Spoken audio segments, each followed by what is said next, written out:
Mossad, 87 capítulos. O que é a Igreja Universal e todas as neopentecostais, senão a cristianização da Umbanda? Difícil ouvir isso?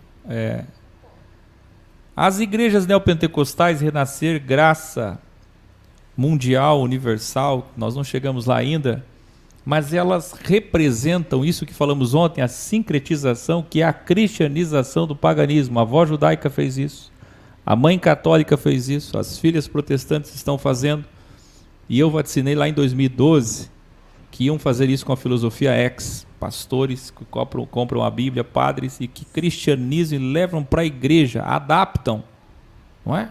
Adaptam.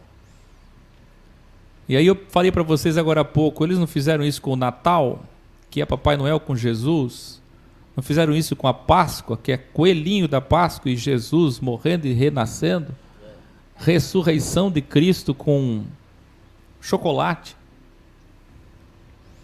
Então a mesma coisa eles estão fazendo com a filosofia X, e vão fazer, porque tudo que é ameaça para eles, eles cristianizam. Eu estava contando para vocês a história da Maria.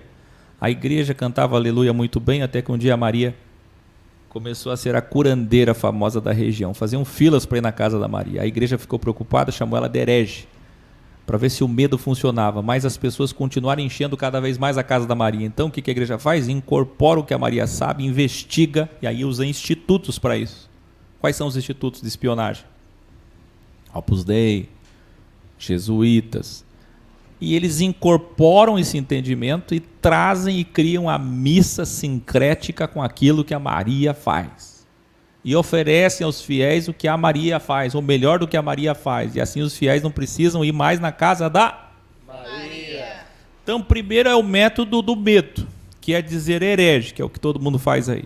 E depois é a incorporação, que é a sincretização, que é a cristianização. Nós não chegamos ainda em 1970, então nós estamos ainda em meados de 1910, quando os pentecostais começam a cristianização dos rituais afros. A Igreja Católica satanizou e muito as entidades afro-brasileiras.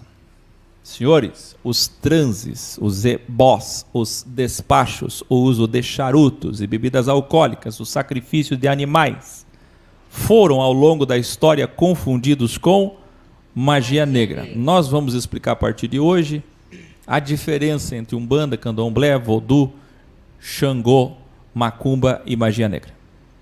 Tem outras correntes, mas por que vamos explicar isso? Além de estarmos explicando todos os institutos que formam a grande pirâmide do establishment chamado Mossad, além disso nós temos que falar sobre, e não sei se vocês têm percebido, eu tenho me dedicado quase que 10 programas de Mossad sobre pentecostalismo e espiritismo. Por quê? Para arrancar pela raiz o problema. E para vocês verem que não são igrejinhas e terreirinhos surgindo, mas tudo isso representa a verdadeira liderança filosófica dos outros movimentos. Empresas, correntes políticas, filosóficas, tudo nasce do pensamento salomônico. Vocês vão ver, por exemplo, que Umbanda é o quê? Salomão. Pentecostalismo é o quê? Salomão. Tudo que você imaginar é a sabedoria de Salomão sendo bem interpretada ou mal interpretada. Como muitos adeptos do candomblé eram católicos, e os kardecistas também eram católicos, então você ali é kardecista, mas também quer ser católico. É católico, mas também quer ser kardecista. O que a Umbanda é, para vocês entenderem? Vocês que nunca foram de Umbanda ou foram e não sabem. Porque tem gente que é de Umbanda igual de igreja. Fica 10 anos na Umbanda e não sabe nada de Umbanda, né? Só gosta dos atabaques, só do batum, né? E não sabe nada. É igual a igreja. Rabaxé, aleluia, aleluia, não sabe nada. Escuta. A Umbanda nasceu para resolver isso. Não precisa mais ser católico escondidinho e ir no kardecismo. Você pode tão simplesmente ser o quê? Um bandista. O que é Umbanda então? Umbanda é a reunião entre Igreja Católica e Espiritismo. Dá para entender? Caramba. Quando você imiscui as duas, você forma as duas. Aí no Rio de Janeiro, do lado da casa do Winston. Winston. Do lado da casa do Winston. Combatendo fake news. Quais são as verdadeiras fake news? Não tem todo dia alguém entrando aí me chamando de herege? Sim. Não tem? Sim. Todo dia? Heresia. Não, não é? É. As verdadeiras heresias são o quê? As fake news. Vamos combater as verdadeiras heresias? Bora. Aquilo que é boato, fofoca, mito, folclore. Isso é heresia. Verdade. Heresia não é o que eu não gosto. Heresia não é o que eu não aceito. Heresia é o que é mentira. Falso. Tudo que é falso é a verdadeira heresia. Então nunca chame de heresia aquilo que você simplesmente não entende. Ou simplesmente não gosta. Umbandistas são macumbeiros? Como eu sempre digo no X, sim e não. Sim, porque alguns grupos tocam o reco-reco, o atabaque e fazem a macumba, que é o barulho do instrumento. Tem até no Rio de Janeiro a Praia da Macumba. Por quê? Porque eles iam lá fazer o barulho com o instrumento. Pegavam macumba e dá-lhe barulho de macumba. Então, é o nome do instrumento. Portanto, chamar qualquer umbandista de macumbeiro está errado, porque somente alguns umbandistas são macumbeiros. Dá para entender ou não? Isso aí. Outro grande problema. Viu alguém que faz trabalho espiritual? Olha lá, a saraventa, o saravá, mexe com o saravá. Saravá não tem nada a ver com uma coisa, outra coisa. Tá vendo como as pessoas generalizam tudo e nem sabem o que estão falando. 2. Não existem oferendas nas esquinas. É o que dizem, não é? Eram apenas alimentos deixados para ajudar os escravos. Quem já viu esse tipo de post? Até o X já publicou isso. Tem escolas que já fizeram campanhas sobre isso. Quem já viu? Na verdade, não existe cachaça, vinho, milho, galinha, não. Isso é porque os escravos com muita fome eram alimentados por pessoas que deixavam esses rituais, oferendas nas esquinas. Isso é verdade? Sim e não.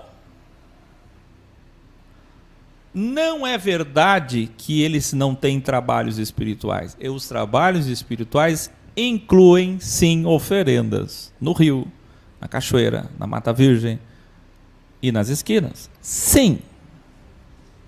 E não é para alimentar nenhum escravo. Então não adianta vir dizer, não, isso aí é mentira, nenhum deles faz isso. Fazem isso, é parte da fé umbandista. É o ritual, é o trabalho espiritual. Sim. Algumas pessoas aproveitavam disso para deixar alimento para os escravos há 100 e poucos anos atrás. Algumas pessoas fizeram isso, mas isso não justifica. Inclusive os umbandistas nem gostam que falem isso para defendê-los, porque não é verdade. É sim e não. Dá para entender ou não? 3. Os santos católicos são os mesmos espíritos da Umbanda? Não. Tá vendo quantas fake news? Só mentira. Sabe o que é que evangélico sempre diz? Evangélico diz que no oco, dentro dos santinhos, tem um espírito maligno. E da onde que surgiu isso? Vocês querem aprender? Vou ensinar da onde que surgiu essa ideia evangélica pentecostal. Os negros trazidos ao Brasil em navios negreiros eram impedidos de manifestar as crenças nos orixás. E assim como os judeus fingiam ser católicos por causa da perseguição, lembra que os judeus faziam isso? Os negros também sofrendo em sua fé como heresia e feitiçaria por fazendeiros evangélicos e católicos, fizeram de cada orixá uma pedra colocada dentro das imagens que representam os santos católicos. Cada pedra é chamada de otá. Então é uma otá dentro do santo, uma otá dentro do orixá, ou uma otá que representa o orixá dentro do santo, escondida dentro de cada santo, e depois foi feita assim a associação dos orixás aos santos católicos. Não sei se vocês entendem, mas quase que tudo que há hoje na religião, na cultura popular, é telefone sem fio.